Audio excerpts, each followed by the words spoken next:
In less than 15 minutes, I'm going to show you the top 5 CapCut video editing tips that beginner creators need to start using to make professional looking videos and to grow your channel. Let's jump in. Okay, so one of the best ways to keep your viewer watching is to improve the pacing of your video with tip number 1, jump cuts. Jump cuts will not only improve how well your video is delivered, but will also make your video look and feel more professional. So once you have your primary video file in your timeline, I like to adjust the track height to tall and also the waveform height to either 60 or 100%. And when you think about trying to use jump cuts as a way of removing empty space in between talking, this gives you a really good visual representation of all of that dead air, which makes it a lot easier to spot the locations that you need to trim out. Now, the easiest way to trim is to just simply drag your playhead to the section that you want to start your trim, hit Command B on your keyboard if you're on a Mac, and then drag the playhead to the very end of the location you want to trim, and again, do Command B. What you'll be left with here in the middle is the dead air that you can then delete out. Now, I'm going to uncheck the main track magnet just so you can see what it looks like once we delete out all this empty space. If you highlight the track that you want to delete and hit delete on your keyboard, you'll notice that now there's this empty space in between, and you have to click and drag this over. Alternatively, if you turn on your main track magnet, it's going to automatically move that over for you every time you make a cut. So this is a really clean way of getting a lot of that dead air, those stutters, those bad takes out of your timeline so that all you have left after your initial trimming is just the good bits that you're going to keep in your video. Tip number 2 is another type of cut that you can use to add some visual diversity and also to emphasize key moments in your video. These are called cut-ins and cutouts, and they add an extra layer of subtle polish to your videos. Now with cut-ins and cutouts, I think of these in almost 3 different difficulty levels. The first is the beginner. You can come to effects and you can type in zoom lens, and what that will give you is the ability to click and drag one of these effects onto your timeline that you can then apply this cut in and cut out effect to. So you can, of course, drag this to as far or as short as you'd like it to be, but you'll notice that it's actually pretty exaggerated right from the get-go. So we're going to want to adjust the range and the speed a little bit to make sure that it's not zooming in as aggressively as we might otherwise want. So you'll want to definitely experiment with this. So this is a great way of getting the zoom in effect that you see right here. Another and more maybe intermediate way is to do this with keyframes. So if you're new to keyframes, keyframes is essentially locking in specific parameters into your timeline on a video at a specific frame in the video. So what I mean by that is, let me just start right here, for example. I can add a keyframe for scale, meaning the size. So you'll notice that as I go down, it shrinks in size, and as I scroll to the right, it gets larger. This gives kind of a zoom in, zoom out effect. So if we keep it at 100, and then we go a few frames forward, and we add another keyframe, you'll see I've got the 2 keyframes. I can adjust this one, let's just say 130%. And now what will happen is as it's progressing between these 2 keyframes right down here, it's going to do that zoom effect. You can click and drag these keyframes. So if you want more distance between and make it a slower zoom, you can. And this is going to be more of your intermediate. Now, the advanced version of this is if you want to smoothen out or get rid of the linear progression of the zoom in and give it more of a curve. To do this, you can do Option K on your keyboard, and you'll see this keyframe animation box pop up. You can double click where it says scale, and you'll notice that this right here represents the 100%, and this represents the 130% keyframes. You'll see that linear line, but we want to smoothen that out a little bit to create a more professional look.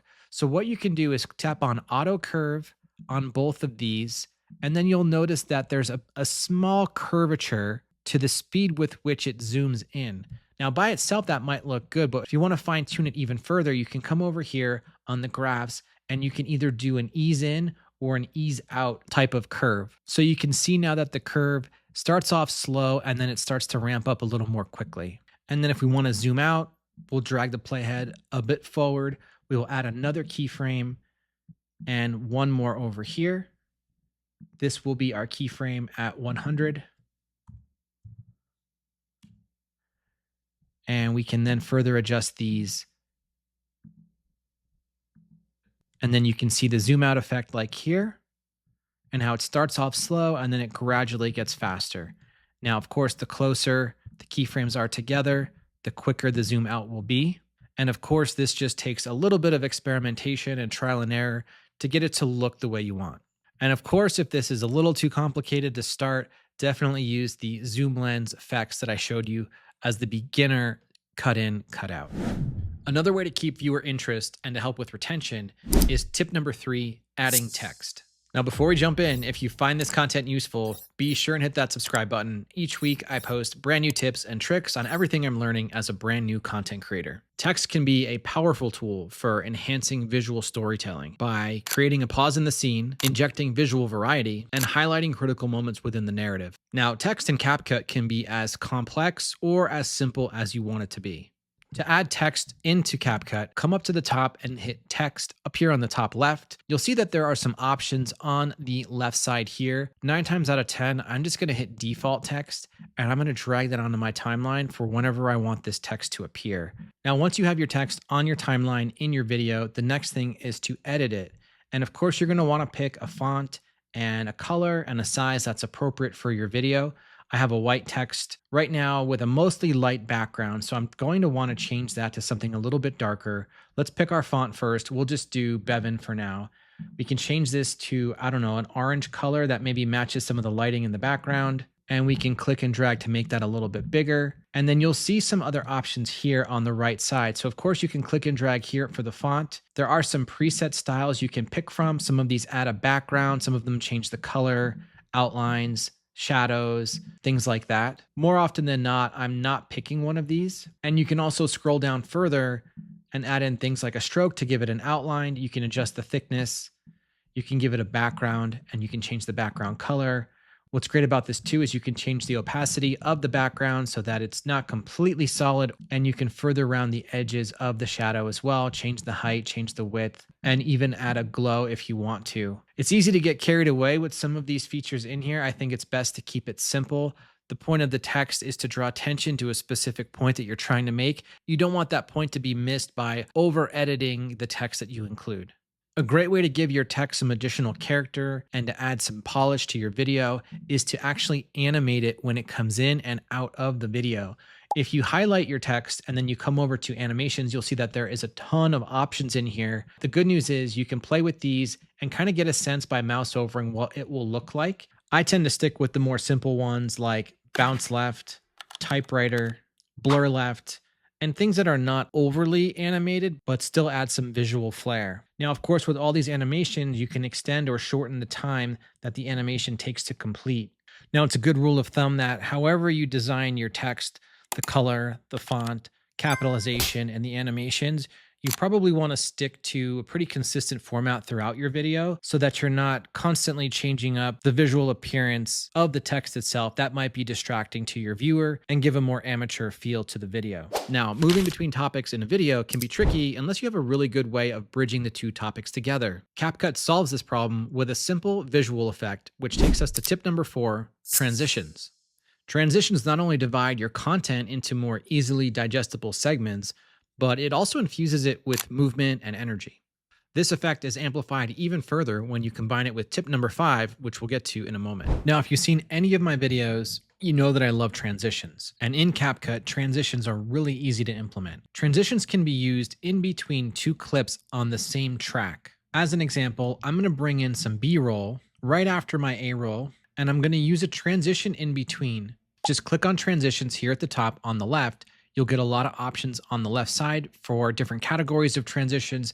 I typically hang out in trending, and I like the ones that are the slide left, slide right, or slide up, slide down. So we'll just pick slide left.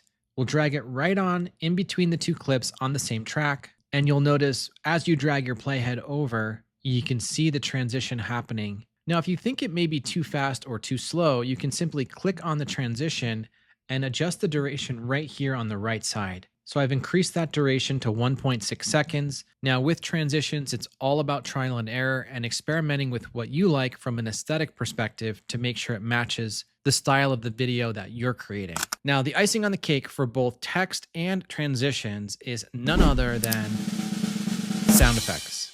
Now, sound effects and sound design are really the unsung hero in any video. They are responsible for most of the mood, tone, and energy. Now, when done right, they're barely noticeable, but add a significant amount to the depth and character of your video, keeping your viewer engaged. To access the audio in CapCut, you just come here again on the top left, click on audio, and you'll see that there are options for both music and sound effects. As you expand each one, you'll see other categories for the mood or the theme of the audio that you're looking for. Just note that if you use music from CapCut, you may run into licensing issues as some of the music in here is not copyright free. For the most part, I stay away from music in CapCut.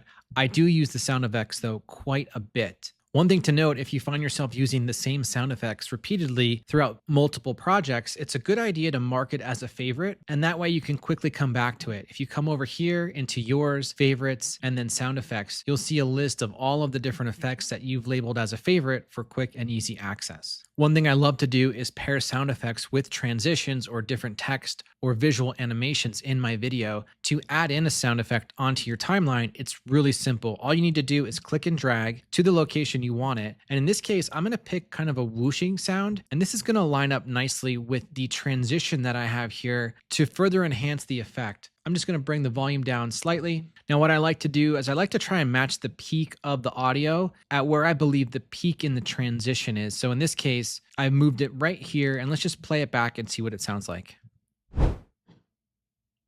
Now you'll notice the sound is a lot quicker than the transition itself, so you may want to reduce the duration so that it aligns better with the audio. Some of my favorite sounds in CapCut are the whooshes like I just showed you, some of the pop noises, clicks, the impacts, and the risers. Now that you've mastered the basics of video editing, it's time to step it up and learn how to add B-roll and animated text to your videos by checking out this video right here.